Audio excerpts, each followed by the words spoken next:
Share বাজারে আমরা অনেকেই আছি, বিনিয়োগ করি। আসলে আমরা বিনিয়োগ করি না। আমরা শেয়ার বাজারে আসি জুয়া খেলতে, তাড়াতাড়ি বড়লোক হতে। বাট ওই ভুলটা থেকে বের হতে হবে। কারণ সবাই যদি এরকম স্ক্রিনের দিকে তাকিয়ে ট্রেড করে প্রতিদিন বড়লোক হওয়ার স্বপ্ন দেখে আর বড়লোক হয়ে যায়, তাইলে তো গরিব থাকবে না। আর যদি তাই হয়, তাইলে টাকার অবমূল্যায়ন হবে একদিকে, অন্যদিকে যা ঘটবে সবাই বড়লোক, বাজারে কোনো প্রোডাকশন নেই। কারণ পরিশ্রম করতে কে চায়? কাজেই সেই দুরাশা থেকে আমাদেরকে বেরোতে হবে। শেয়ার হলো যারা নিজেরা ব্যবসা করতে অক্ষম বা পারি না বা সুযোগ নাই আমরা, তাদের জন্য ব্যবসাতে ইনডাইরেক্টলি যুক্ত হওয়ার সুযোগ। এই সুযোগটা বিনিয়োগের সেরা সুযোগ। এই সুযোগটাকে কাজে লাগাতে হবে। যতদিন পর্যন্ত না আমরা ভালোভাবে কাজে লাগাতে পারবো, ততদিন আমাদের এই দেশের অর্থনৈতিক উন্নয়ন, স্টেবল অর্থনৈতিক উন্নয়ন হবে না। কারণ পুঁজিবাজারের উন্নয়ন ছাড়া অর্থনীতির উন্নয়ন আশা করা যায় না। কাজে আমাদেরকে যা করতে হবে, বুঝে শুনে বিনিয়োগ করতে হবে। আর বুঝে শুনে বিনিয়োগ করতে গেলে ডক্টরেট লাগে না, বড় বড় বই অত পড়ার দরকার নেই, কিছু বেসিক সেন্স লাগে। ওয়ারেন বাফেট বলেছেন, একটা স্কুল পাস ছেলেও ভালো সফল বিনিয়োগকারী হতে পারেন যদি তিনি তার বুদ্ধি খাটিয়ে বিনিয়োগ করেন। হ্যাঁ, তবে কিছু টার্মস তো জানতেই হবে যদি আমরা বিনিয়োগ করতে চাই সঠিকভাবে। আজকে আমরা সেই টার্মসগুলাই, যেগুলো খুব কমন এবং খুব দরকারি, যেগুলো না বুঝে শেয়ারে বিনিয়োগ করা একদম উচিত নয়, সেই টার্মগুলো নিয়ে আজকের আলোচনা আমাদের। একদম সহজ ভাষায় বলছি, যারা শেয়ার কিছুই বোঝেন না, তারাও আমার মনে হয় এই ভিডিওটা ভালো করে শুনলে শেয়ারের মোটামুটি বেসিক একটা আইডিয়া পেয়ে যাবেন। কি কি জিনিস আমাদের দেখা উচিত এবং ওই টার্মগুলোর মানে কি, সেই বিষয়টা। প্রথমে আসেন, শেয়ার কি? শেয়ার আসলে মালিকানার ক্ষুদ্র একটি অংশ। একটা বিজনেস ক্যাপিটাল লাগে, একজনের ক্যাপিটাল আছে, কথার কথা ১০০ কোটি টাকা, ওনার আরো ৩০০ কোটি টাকা দরকার। এই যে টোটাল ৪০০ কোটি টাকার একটা ক্যাপিটাল ম্যানেজমেন্ট, এটা পুঁজিবাজার দিয়ে করা সম্ভব। আর সেই দরকারি সেই সম্ভাবনাটাকে কাজে লাগাতেই পুঁজিবাজার বা শেয়ার বাজার। তা এখন মনে করেন ১০০-৪০০ কোটি টাকার ক্যাপিটাল কিভাবে আসলো সেই কথায় আমরা পরে যাই। ৪০০ কোটি টাকার ক্যাপিটাল আছে, এখন এটাকে তো ক্ষুদ্র ক্ষুদ্র ইউনিটে ভাগ করা দরকার। তো বাংলাদেশের এই শেয়ার বাজারকে, প্রতিটা শেয়ারকে ১০ টাকা রেখে একটি ইউনিটে ভাগ করা হয়েছে। এই যে ক্যাপিটালের ক্ষুদ্র অংশ, পার্টনারশিপের ক্ষুদ্র অংশ, সেটাই হলো শেয়ার। কাজে শেয়ার হলো একটি ব্যবসার মালিকানার একটি ক্ষুদ্র অংশ বা একক।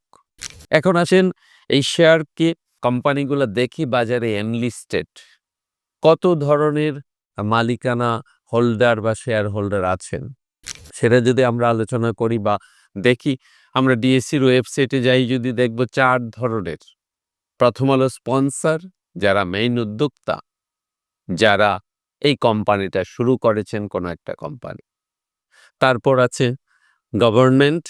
গভর্নমেন্ট অবশ্য সব কোম্পানিতে থাকেন না, ম্যাক্সিমাম কোম্পানিতে গভর্নমেন্ট অনুপস্থিত, অর্থাৎ জিরো দেখবেন। তারপর আছেন ইনস্টিটিউট, আছে ফরেন ইনভেস্টার্স, আছে পাবলিক। এই যে প্রথম স্পন্সর শেয়ার হোল্ডার, এটার একটা রুলস এন্ড রেগুলেশনস আছে। কত পার্সেন্ট? সাধারণত ৩০%-এর নিচে থাকলে চলে না। কাজে ৩০% শেয়ার স্পন্সররা হোল্ড করতে হয়।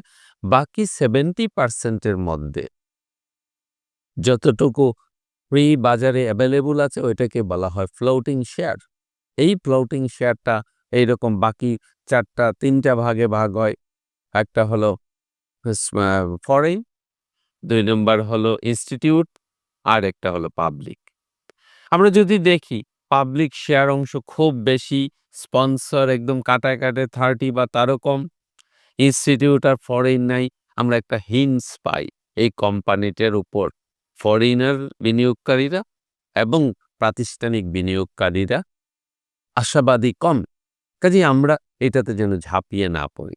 আসলে কিছু ছোট, ছোট ধারণা নিয়ে যদি আমরা এনালাইসিস করি, শেয়ার বিনিয়োগ করা একদম জটিল নয়, সত্যি কথা। তা আমরা দেখলাম শেয়ার হোল্ডিং কি ধরনের হতে পারে আর শেয়ার কি। এবারে একটা টার্ম, খুব কমন টার্ম, শেয়ার বাজারে আসলে এটা জানতেই হবে, সেটা হলো ফেস ভ্যালু। অর্থাৎ একটা শেয়ারের প্রাথমিক মূল্যমান কত? এইটা বাংলাদেশের শেয়ার বাজারে আগে কোনোটা ৳১০ ছিল, কোনোটা ৳১০০ ছিল। এখন একটা ইউনিফর্মিটি আনা হয়েছে। অর্থাৎ প্রত্যেকটা শেয়ারের ফেস ভ্যালুই এখন ৳১০। তবে যদি কোনো ভালো কোম্পানি বাজারে আসে, তার যদি ক্যাপিটাল বেস ভালো থাকে, গুডউইল ভালো থাকে, প্রোডাক্ট এবং আম প্র ই প্রফিটেবিলিটি ভালো থাকে, তবে কোনো, কোনো কোম্পানি প্রিমিয়াম প্রাইস নিয়ে বাজারে আসতে পারে। সেটা হলো প্রিমিয়াম। অর্থাৎ ৳১০ ফেস ভ্যালুই কিন্তু ৳৪০ প্রিমিয়াম বা ৳৩০ প্রিমিয়াম দিতে হবে এবং তাতে আপনার ইনিশিয়াল পাবলিক অফারিং যেটা বা ইনিশিয়াল পাবলিক অফারিং অর্থাৎ প্রাইমারি শেয়ার যেটা, সেখানে আপনাকে ৳৫০ দিয়ে এপ্লাই করলেও আপনার হিসাব নিকাশ, ডিভিডেন্ডের হিসাব নিকাশ সেই ফেস ভ্যালুর উপরে আসবে, অর্থাৎ ৳১০ উপরে আসবে। আর ২ টা টার্ম আমাদের জানা দরকার, সেটা হলো পেইড আপ ক্যাপিটাল এবং অথরাইজড ক্যাপিটাল। অথরাইজড বাংলা করলে যা দাঁড়ায় অনুমোদিত মূলধন। অর্থাৎ কোনো একটা কোম্পানি যখন এনলিস্টেড হয়, যতটুক সর্বোচ্চ সীমা তার ক্যাপিটালের জন্য প্রাইমারি লেভেলে সেট করা হয়েছে, যে পর্যন্ত ক্যাপিটাল বাড়াতে তার শেয়ার হোল্ডারদের অথবা রেগুলেটরি বডির অনুমোদন লাগবে না, সেটাই হলো অনুমোদিত মূলধন। আর পরিশোধিত মূলধন হলো যে পর্যন্ত অলরেডি পেইড আপ হয়ে গেছে, অলরেডি ব্যবসাতে ইনভেস্ট হয়ে গেছে ক্যাপিটাল, সেটা। তো এই গেল আমাদের। আমরা কিছু, কিছু টার্মও দেখেছি, পাবলিক শেয়ার কি, স্পন্সর শেয়ার কি, ফরেন ইনভেস্টর এবং ইনস্টিটিউশনাল শেয়ার কি। তবে আমি উইলিয়াম জে অনিল, ওনার একটা বইতে দেখলাম উনি শেয়ার সিলেকশনে ইনস্টিটিউশনাল শেয়ার হোল্ডার কেমন আছেন এটাকে বেশ গুরুত্ব দিয়ে দেখেন। এটা আমিও দেখলাম একটা ভালো টিপস শেয়ার কেনার ব্যাপারে। কারণ ইনস্টিটিউশনালরা যখন বা ইনস্টিটিউটগুলো যখন একটা শেয়ারে ভালো পরিমাণ বিনিয়োগ করে, তখন বুঝতে হবে শেয়ারটা ভালো।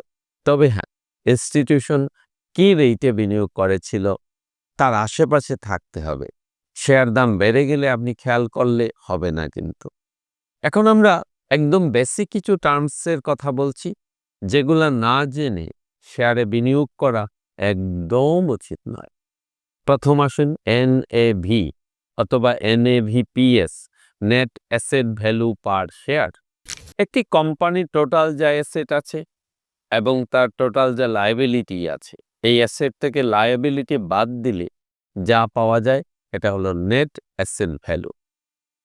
এখন তার টোটাল শেয়ার সংখ্যা দিয়ে এই নেট অ্যাসেট ভ্যালুকে ভাগ করলে যে অ্যামাউন্টটা পাওয়া যায় বা যে ফিগারটা পাওয়া যায় বা যে সংখ্যাটা পাওয়া যায়, সেটাই হলো নেট অ্যাসেট ভ্যালু পার শেয়ার। এটা দিয়ে কি বোঝা যায়? এটা দিয়ে বোঝা যায় এই যে কোম্পানিটা আছে তার কত টাকার মূল্যমানের অ্যাসেটে নেট অফ যদি আমরা লোন করি, তাইলে তার কত টাকা মূল্যমানের অ্যাসেট আছে এবং আমরা কার বিপরীতে বিনিয়োগ করছি। তবে হ্যাঁ, যদি অ্যাসেট ভ্যালু কম হয় কিন্তু প্রফিটেবিলিটি অনেক বেশি হয়, তাইলে এটা আরেকটা ভালো দিক, কারণ তারা কম অ্যাসেট বিনিয়োগ করে বেশি লাভ করছে। তো নেট অ্যাসেট ভ্যালু পার শেয়ার আমরা যদি একটু দিয়ে বলি, একটা এক্সাম্পল দিয়ে বলি, যেমন মনে করেন একটা ব্যাংক, যে কোনো একটা ব্যাংক, তার নেট অ্যাসেট ভ্যালু আছে ৳৪৮, এখন দাম আছে ৳৩০। তার মানে এই টার্মটা যদি সঠিক হয়, কারেক্ট হয়, তাহলে আমরা ধরতে পারি এটা আন্ডার ভ্যালুতে আছে। সেই সাথে প্রফিটেবিলিটিটা হিসাব করতে হবে। প্রফিটেবিলিটি কি দিয়ে হিসাব করা হয়? ইপিএস দিয়ে। এটা আরেকটা ইম্পর্টেন্ট টার্ম, ইপিএস বা আর্নিং পার শেয়ার, অর্থাৎ কোম্পানি প্রতি শেয়ারে কত টাকা আয় করেছে। তার মানে আমরা যদি একটা কোম্পানি ৳১০ ফেস ভ্যালুর শেয়ার, ইপিএস যদি ৫ হয়, তাহলে আমরা বুঝবো কোম্পানি ৳১০ অ্যাসেটের ৳১০ বিপরীতে, ৳১০ ফেস ভ্যালুর বিপরীতে 50% লাভে আছে। যেমন স্কয়ারের ইপিএস গত বছর দেখি এসেছে ৳২৭। তার মানে আমরা একটা ২৭০% লাভের কোম্পানিতে বিনিয়োগ করছি। এই এখন শেয়ার কেনার আগে আরেকটা টার্মকে অবশ্যই জানতে হবে, সেটা হলো পিই বা প্রাইস বাই আর্নিং। কি দিয়ে সেটা করা হয়? প্রাইসকে, আজকের যে মার্কেট প্রাইস আছে একটা শেয়ারের, সেটাকে ইপিএস দিয়ে ভাগ করলে যে রেশিওটা আসে বা যে টার্মটা আসে বা যে সংখ্যাটা আছে, সেটাই হলো পিই, প্রাইস আর্নিং রেশিও। এই রেশিওটা যত কম হয় তত ভালো। কাজেই আমরা দেখব যে আর্নিং যদি পিই রেশিও এখন 40 হয়, অর্থাৎ কি বোঝা যাবে? যে এই কোম্পানিটা বছরে যে প্রফিট করে এবং এই হারে প্রফিট করতে থাকলে 40 বছরে তার মূল্যমান দ্বিগুণ হওয়ার সম্ভাবনা রাখে। অন্যান্য ফ্যাক্টর অপরিবর্তিত থাকলেই এটা ঠিক হবে। তাইলে আমরা পি যদি দেখি খুব বেশি পিতে আছে, তাহলে আমরা শেয়ারটা না কেনারই চেষ্টা করব। হ্যাঁ, তবে কিছু ক্ষেত্রে শেয়ার সংখ্যা একেবারেই কম, তার আর্নিং খুব ভালো, এখন শেয়ারটা ক্রাইসিস আছে, সেই ক্ষেত্রে একটু হাই পি বিবেচনা করা যেতে পারে। বাট সাধারণত হাই পিতে আমরা শেয়ার কিনবো না, এটা যেন মাথায় থাকে। অনেকে বলেন সেই ২০১০ সালে বিনিয়োগ করে বসে আছি, কই কিছুই তো হলো না। কষ্টের কথা জেনেন কি? মাইনাস আর্নিং এর কোম্পানি আমরা কিনেছি। মাইনাস আর্নিং এর কোম্পানি, অথবা ৮০ পিইতে যে কোম্পানি আছিল, যে প্রাইসটা ছিল ৮০ পি, মানে কি ৮০ বছরে আমার টাকা দ্বিগুণ ভ্যালু হতে পারে। সেই জায়গা কি আমরা বুঝে কিনেছি? কিনি নাই। কাজেই সেখান থেকে তো আমি আটকে যাবই, আমি ধরা খাবই এবং খেয়েছি যথারীতি। কাজেই সামনে আরেকটা সুদিন আমরা আশা করছি এবং অনেকেই বলছেন বাজার ৮,০০০ ১০,০০০ যে পয়েন্ট যাবেন। হ্যাঁ, যাক। শেয়ারের দৌরাত্ম্য থাকবে, থাকুক। আমরা যেন সঠিকভাবে বিনিয়োগ করি, যাতে পয়সা দিয়ে টেনশন কেনা না লেগে। তারপর আসেন, শেয়ার কিনলে আর কি লাভ হয়? একটা হলো কেনা-বেচা করে প্রফিট করা গেলে এটাকে বলা হয় ক্যাপিটাল গেইন। এটাও একটা ইম্পোর্টেন্ট টার্ম। ক্যাপিটাল গেইন কি? যদি কোনো কোম্পানি আপনি ৳২০ দামে কিনেছেন কোনো শেয়ার, ৳৩০ বিক্রি করলেন, তার লাভ হলো ৳১০। এই ৳১০ হলো ক্যাপিটাল গেইন। এবং মজার বিষয় জানেন? ব্যক্তিগতভাবে কেউ যদি ৳৫০,০০,০০০ পর্যন্ত ক্যাপিটাল গেইন করতে পারে, তাইলে সেটা তার ট্যাক্স ফ্রি ইনকাম। কাজেই কত বড় একটা সুযোগ। কিন্তু আমরা সেটা বুঝি না। আমরা ছোট করি বাজারে সব শেয়ারের পেছনে, বাজারের নিউজের পেছনে। কিন্তু কয়েকটা ভালো টার্ম, কয়েকটা ইম্পোর্টেন্ট টার্ম জানা থাকলে কিন্তু এই ছোটাছুটি আপনা থেকেই কমে যেত। এরপর আসেন ডিভিডেন্ড কিভাবে দিতে পারে কোম্পানি, কিভাবে দেয়? ডিভিডেন্ড মানে হলো লভ্যাংশ। একটা কোম্পানি তার আয়ের বা একটা শেয়ার থেকে তার আয়ের যে অংশটা ডিস্ট্রিবিউট করে দেওয়া হয়, সেটাই হলো ডিভিডেন্ড। সহজ ভাষায় বললে, আপনি একটা ব্যবসা করছেন, ওই ব্যবসাতে ৳৫,০০,০০০ লাভ হয়েছে, আপনি ৳১,০০,০০০ আপনার ব্যক্তিগত কাজে তুলে ফেলেছেন ব্যবসা থেকে, ওইটাই হলো ডিভিডেন্ড। অর্থাৎ যে টাকাটা, যে আয়ের অংশটা ডিস্ট্রিবিউট করে দেওয়া হয় সাধারণ শেয়ার হোল্ডারদের মধ্যে, এবং সাধারণ কেন বলবো, সবার মধ্যে, সব শেয়ার হোল্ডারদের মধ্যে ডিস্ট্রিবিউট করে দেওয়া হয়, সেটাই হলো ডিভিডেন্ড। এই ডিভিডেন্ড ২ ভাবে আসতে পারে। একটা হলো ক্যাশ ডিভিডেন্ড, আরেকটা হলো স্টক ডিভিডেন্ড। ক্যাশ ডিভিডেন্ডে কি হয়? ক্যাশ ডিভিডেন্ডে আপনাকে সরাসরি ক্যাশ দিয়ে দেওয়া হয়।